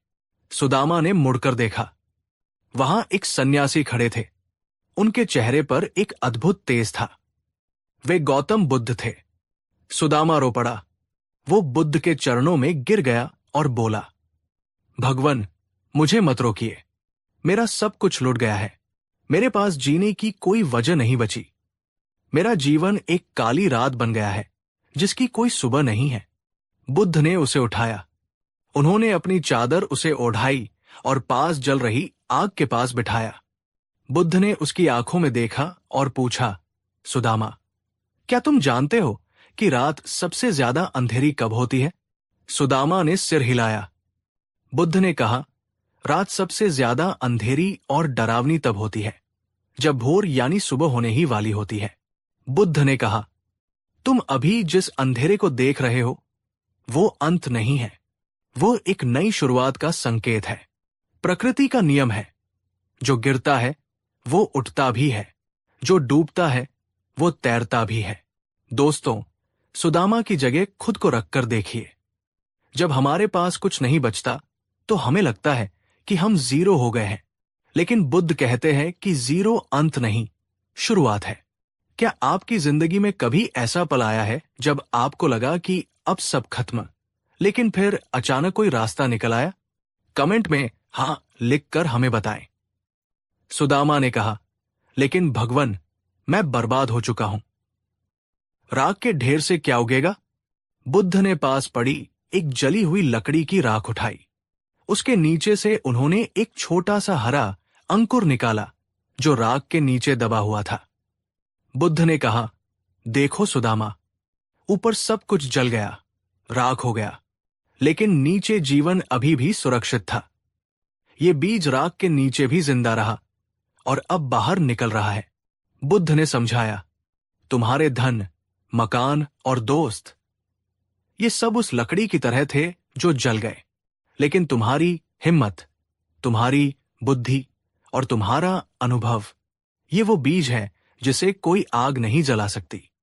जब तक तुम यानी बीज जिंदा हो, तुम फिर से जंगल खड़ा कर सकते हो। बुद्ध ने सुदामा को एक मंत्र दिया, चरैवेति, चरैवेति, जिसका अर्थ है चलते रहो, चलते रहो। बुद्ध ने कहा, रुकना मत, हार मत मानना, समय बदलेगा। ये प्रकृति का नियम है। सुदामा को एक नई दृष्टि मिली। उसे समझ आया कि उसने सिर्फ साधन खोए हैं, साध्य यानी खुद को नहीं। उसने आत्महत्या का विचार छोड़ दिया। दोस्तों, हम अपनी बाहरी परिस्थितियों से अपनी पहचान जोड़ लेते हैं। मैं बैंक मैनेजर हूं, जब नौकरी जाती है तो हमें लगता है मैं मिट गया। नहीं, आप अभी भी वही हैं। आपके पास अभी भी आपका दिमाग, आपके हाथ पैर और आपकी सांसें हैं। यही आपकी असली पूंजी है। सुदामा वापस शहर गया। उसके पास व्यापार करने के लिए पैसा नहीं था, लेकिन उसके पास अनुभव था। उसने शर्म छोड़ दी। उसने बाजार में एक छोटी सी जगह पर बैठकर टूटी फूटी चीजों की मरम्मत करना शुरू किया। लोग उस पर हंसते थे। देखो, करोड़पति सेठ आज कबाड़ी बन गया है। लेकिन सुदामा को बुद्ध की बात याद थी। ये भी बीत जाएगा। उसने मेहनत की। उसने ईमानदारी से काम किया। धीरे धीरे उसकी ईमानदारी की चर्चा होने लगी। लोग उस पर भरोसा करने लगे। उसे छोटे छोटे ऑर्डर मिलने लगे। उसने एक एक पैसा जोड़ा। उसने अपनी जरूरतों को कम किया। 2 साल, 3 साल, 4 साल, 5 साल बाद सुदामा ने फिर से अपनी दुकान खोली। 10 साल बाद वो फिर से नगर का सबसे बड़ा व्यापारी बन गया। लेकिन इस बार वो सिर्फ अमीर नहीं था, वो विनम्र और दयालु भी था। उसने अपनी कमाई का एक बड़ा हिस्सा गरीबों की मदद में लगाया, क्योंकि वो जानता था कि गरीबी का दर्द क्या होता है। जब वो दोबारा बुद्ध से मिला तो वो रेशमी वस्त्रों में नहीं, बल्कि साधारण कपड़ों में था। उसने बुद्ध के चरण छुए और कहा, भगवान, आपने सही कहा था। वो रात बहुत काली थी, लेकिन सुबह जरूर हुई, और ये सुबह पिछली सुबह से ज्यादा चमकदार है। दोस्तों, सुदामा की वापसी हमें क्या सिखाती है? गिरना बुरा नहीं है, गिरकर पड़े रहना बुरा है। अगर आप आज अंधेरे में हैं, तो खुश हो जाइए, क्योंकि अब आपके पास जाने के लिए सिर्फ एक ही दिशा है, ऊपर की ओर। क्या आप तैयार हैं अपनी राख से फीनिक्स पक्षी की तरह दोबारा उठने के लिए? कमेंट में लिखें, मैं उठूंगा। बुद्ध ने सुदामा और अपने शिष्यों को अनित्यता का सिद्धांत समझाया। बुद्ध ने कहा, इस संसार में कुछ भी स्थायी नहीं है, न सुख न दुख। अगर आज दिन है तो रात होगी, अगर आज रात है तो दिन होगा, अगर आज पतझड़ है तो वसंत आएगा। हम दुख में इसलिए टूट जाते हैं क्योंकि हम सोचते हैं कि ये हमेशा रहेगा, और हम सुख में इसलिए घमंडी हो जाते हैं क्योंकि हम सोचते हैं कि ये भी हमेशा रहेगा। दोनों ही भ्रम है। बुद्ध का सूत्र, ये वक्त भी गुजर जाएगा। जब आप इस सत्य को समझ लेते हैं तो आपको एक अद्भुत धैर्य मिलता है। आप रोते नहीं हैं, आप बस इंतजार करते हैं। आप अपना काम करते रहते हैं और समय को अपना काम करने देते हैं। दोस्तों, समय सबसे बड़ा मरहम है। आज जो घाव आपको जानलेवा लग रहा है, 1 साल बाद वो सिर्फ एक निशान भर रह जाएगा। भरोसा रखिए, ब्रह्मांड आपको सजा नहीं दे रहा, वो आपको मांझ रहा है। तो दोस्तों, आज हमने क्या सीखा? 1, अंत नहीं, आरंभ हर अंत एक नई शुरुआत है। राख में भी बीज छिपा होता है। 2, खुद पर भरोसा आपका धन छीन सकता है, लेकिन आपका अनुभव और हिम्मत नहीं। 3, अनित्यता कोई भी रात इतनी लंबी नहीं होती जो सूरज को रोक सके। 4, कर्म बैठो मत, चलते रहो, छोटा ही सही, कदम बढ़ाओ। बुद्ध का अंतिम संदेश, अपने आप को कभी कम मत समझो। तुम वो बीज हो जो जंगल बन सकता है। बस मिट्टी यानी संघर्ष से डरना मत, उसे अपना पोषण बनाना। अंधेरा आपको डराने के लिए नहीं, आपको तारे दिखाने के लिए आता है। दोस्तों, ये वीडियो उन सभी योद्धाओं के लिए था जो अपनी जंग लड़ रहे हैं। आप अकेले नहीं हैं, समय आपके साथ है, बुद्ध का ज्ञान आपके साथ है। आज से मैं अपनी मुसीबतों के आगे घुटने नहीं टेकूंगा। मैं सूरज के उगने का इंतजार करूंगा और तब तक दिया जलाकर रखूंगा।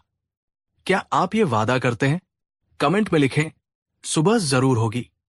अगर इस कहानी ने आपको थोड़ी सी भी उम्मीद दी है तो इसे लाइक करें। इस वीडियो को उस दोस्त या रिश्तेदार के साथ शेयर करें जो इस समय बुरे वक्त से गुजर रहा है। ये वीडियो उसे नई उम्मीद दे सकता है। सब्सक्राइब करें ताकि हम हर हफ्ते आपको ऐसी ही हिम्मत देने वाली कहानियों से जोड़ सकें।